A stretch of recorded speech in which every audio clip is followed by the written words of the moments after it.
ধারণা করে কথা বলা নিষেধ ইসলামে। ওয়া ইন্না যান্না লা ইউগনি মিনাল হাক্কি শাইআ, আল্লাহ বলেন ধারণা কখনো সত্যের বিকল্প হতে পারে না। আপনাকে সত্যটা জেনে বলতে হবে। আমরা এরকম সমাজে অনেক করি, অনেক আপনি পাবেন। ধরেন যে আপনাকে আপনার এক বন্ধু দেখলো, রিকশা দিয়ে যাচ্ছেন, আপনার পাশে এক নারী বসা, তো সে অনেক কিছু খারাপ ধারণা করতে পারে।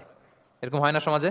তো এমন হতে পারে যে আপনি আপনার ছোট বোনকে নিয়ে বেরিয়েছেন, হতে পারে না? কিন্তু আপনি তো একটা ধারণা করে ফেললেন অন্য কিছু। বা আপনার ভাগ্নিকে নিয়ে বের হয়েছেন, আপনার আপন খালাকে নিয়ে বেরিয়েছেন কোনো কাজে, ডাক্তারের কাছে, কিছু একটা হতে পারে। কিন্তু তাকে দেখেই আমি এদিক সেদিক বলতে আরম্ভ করলাম যে ওকে তো দেখছি এরকম এরকম এরকম। আছে না নাই?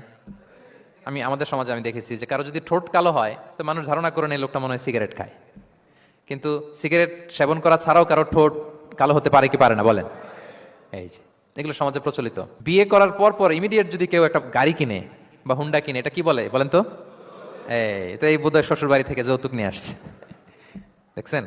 এরকম ভুরি ভুরি আপনি সমাজে পাবেন। আন্দাজে ধারণার উপরে আমরা অনেক কথা বলে ফেলি, কিন্তু নিশ্চিত না হয়ে আপনি কোনো কমেন্টসে যেতে পারবেন না, এটা একেবারে নিষেধ।